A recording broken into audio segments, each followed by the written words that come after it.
Good morning students.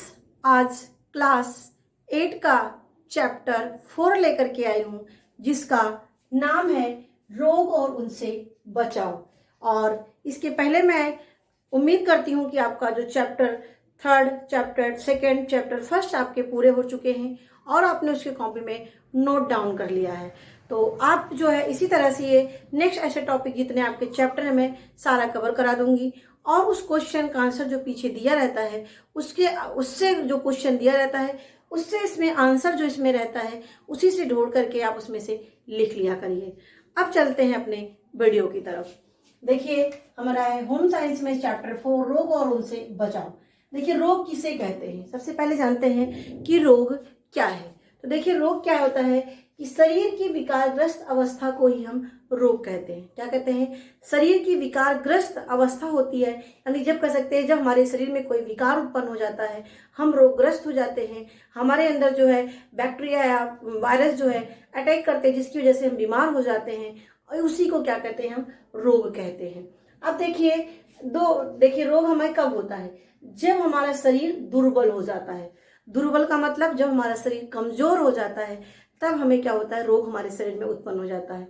लेकिन जब हमारा शरीर स्वस्थ रहता है तो हमारे शरीर में रोग नहीं होता है। तो आज आपको बताएंगे कि कौन कितने प्रकार के रोग होते हैं और इन किन किन वजह से होते हैं, इस पर चर्चा करेंगे। तो देखिए, यहाँ पर रोग के प्रकार हमने लिखा है। कुछ देखिए रोग होते हैं जो जल, वायु, दूषित जल, दूषित वायु और दूषित भोजन के द्वारा होते हैं, और कुछ ऐसे होते हैं जो हमारे शरीर के अंगों को किसी कारणवश वो कह सकते हैं विकारग्रस्त कर देते हैं, जैसे मधुमेह रोग और रक्तचाप, हृदय रोग, किडनी रोग। ये हमारे उस अंग को ही खराब कर देते हैं, विकारग्रस्त कर देते हैं, जिससे हम रोगी हो जाते हैं। तो देखिए, जो हमारे रोग के प्रकार होते हैं, एक तो हमारे शरीर के अंगों को कह सकते हैं प्रभाव डालते हैं। दूसरा होता है इन चीजों को यदि हम मतलब कि लेते हैं, दूषित भोजन, जल, इससे हमें सामान्य रोग हो जाता है, जो हमें ध्यान रखना चाहिए। तो आज इसी पर हम चर्चा करेंगे, दूषित जल, वायु, भोजन के द्वारा होने वाले रोग। देखिए, यहाँ पर है कि जल द्वारा होने वाले रोग, इसमें हमारा टाइफाइड, अतिसार, पेचिस और हैजा। क्या क्या है? टाइफाइड, अतिसार, हैजा और पेचिस। ये मुख्य रूप से 4 प्रकार के होते हैं। और इसमें देखिए, जो हमारा टाइफाइड रोग होता है, इसके बैक्टीरिया का जो नाम है साल्मोनेला टाइफी बैक्टीरिया। क्या नाम है? इसके बैक्टीरिया का नाम है साल्मोनेला टाइफी बैक्टीरिया है। और ये किस कारण से होता है? देखिए, हमने बहुत साफ साफ लिखा है जिससे सारी चीजें आपको समझ में आ जाए। देखिए, दूषित भोजन, जल और दूषित दूध से हो जाता है। कभी कभी क्या होता है, हमारा खुले भोजन कर लेते हैं, या भोजन बासी होता है तो कर लेते हैं, या भोजन जो है खुले पड़े रहते हैं उसको हम कर लेते हैं। तो इन सब कारणों से हमारा भोजन क्या होता है? वो दूषित हो जाता है, जो खाने योग्य नहीं रहता है।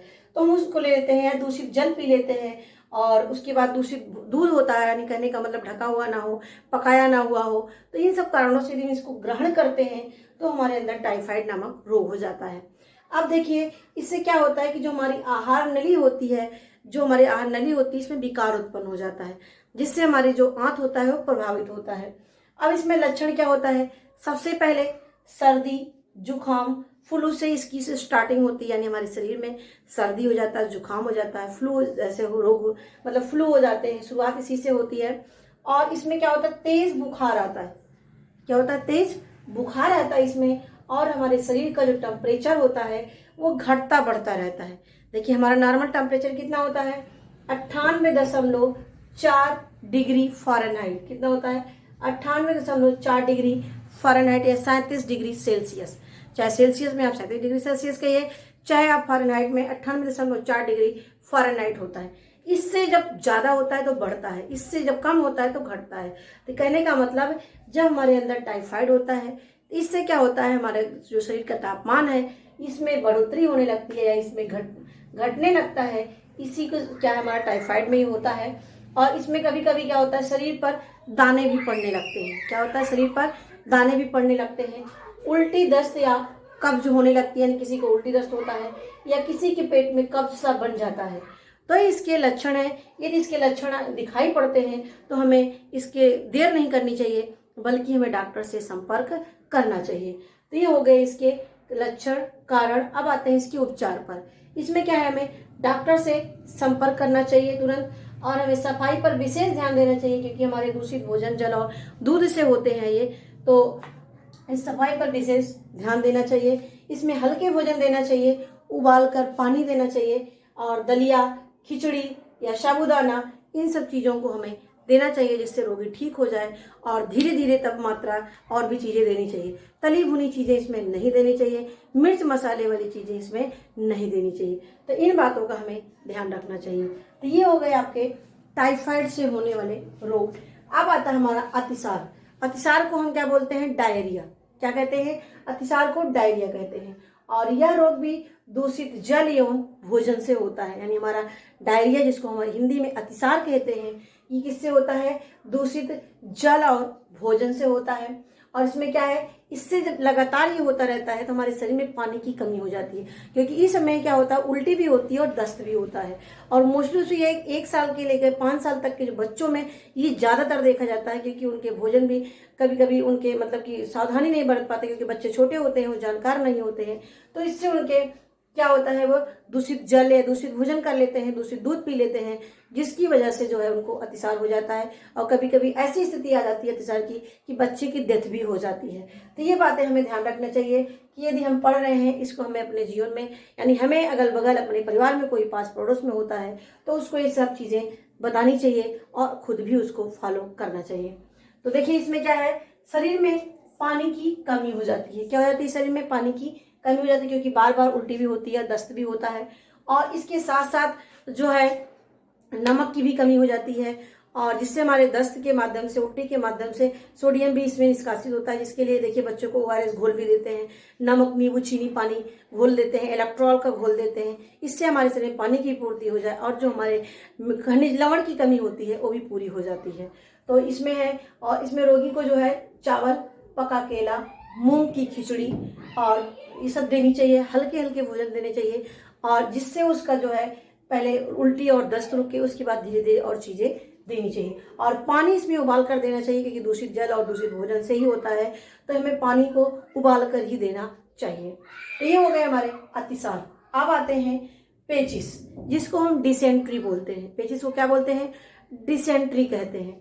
और इसमें क्या होता है, ये दूषित जल एवं भोजन के द्वारा होता है। क्या होता है, ये दूषित जल और भोजन के द्वारा होता है। और ये से लक्षण क्या, इसमें भी पतले दस्त होते हैं, और दस्त के साथ खून भी, यानी ब्लड भी जाने लगता है। और इसमें लक्षण क्या, उपचार क्या करना चाहिए, इसमें हल्के और सुपाच्य भोजन देना चाहिए, यानी दलिया, खिचड़ी, और उसके साथ साथ उसमें साबूदाना और दाल का जूस, ये सब चीजें धीरे धीरे उनको देना चाहिए, जिससे जब पचने लगे तब और चीजें उसमें देनी चाहिए। यानी हल्के भोजन से ही शुरुआत करनी चाहिए ये दूषित भोजन और जल से होने वाले रोग में। अब हमारा आता है हैजा। हैजा को हम बोलते हैं कॉलरा भी कहते हैं। क्या कहते हैं, हैजा को अंग्रेजी में से कॉलरा भी कहते हैं। और इसके कारण क्या है, दूषित जल, खुले भोजन, भोज्य पदार्थों से होता है। क्योंकि क्या है कि बच्चे होते हैं, वो उतना समझदार नहीं होते हैं, तो क्या होता है, ये भोजन बाहर मार्केट की जो खुली चीजें होती है वो भी खा लेते हैं, जिससे वो दूषित होता है, और उसमें धूल गर्द उसमें आए रहते हैं, जिससे वो खुले भोज्य पदार्थ को कर लेते हैं, जो काला जैसे रोग हो जाते हैं। इसमें क्या होता है कि सफेद एवं पतले दस्त होना शुरू हो जाता है। और इसके उपचार के लिए है कि इसमें डॉक्टर से सलाह लेनी चाहिए, डॉक्टर को संपर्क करना चाहिए, और यदि पानी की कमी हो उसमें ग्लूकोज चढ़ाते हैं, और भी चीजें डॉक्टर की सलाह से लेनी चाहिए। और जब डॉक्टर इसमें मतलब प्रिस्क्राइब करें, यानी कहने का मतलब उसमें दलिया और इसके साथ साथ साबूदाना की खिचड़ी, यानी हल्के भोजन, दाल रोटी, ये सब धीरे धीरे फिर देते रहना चाहिए। तो ये हो गए हमारे कि ये हमारे दूषित भोजन और जल से होने वाले रोग हैं। कौन कौन से हुए, टाइफाइड हमारे, और अतिसार, पेचिस और हैजा। देखिए मैंने यहाँ पर इतना क्यों बताया है, क्योंकि आपका चैप्टर में बस केवल चार ही चीजें हैं, इसलिए मैंने यहाँ पर और बहुत ही डिटेल नहीं किया। आपको केवल इतना ही जानना है, दूषित भोजन और जल से होने वाले रोग, टाइफाइड, अतिसार, पेचिस और हैजा। अब इसमें हम अच्छी आदतों में यहाँ पर आपको बता दें कि हमें हमेशा खुले हुए खाद्य पदार्थों का उपयोग नहीं करना चाहिए। अपने अगल बगल, आस पास, पास पड़ोस को साफ सुथरा रखना चाहिए। हमें शुद्ध भोजन करना चाहिए, घर का बनाया हुआ भोजन करना चाहिए, और हमें कच्चे कम पके भोजन को भी नहीं करना चाहिए, इससे हमारे भी पेट खराब भी हो जाते हैं इससे।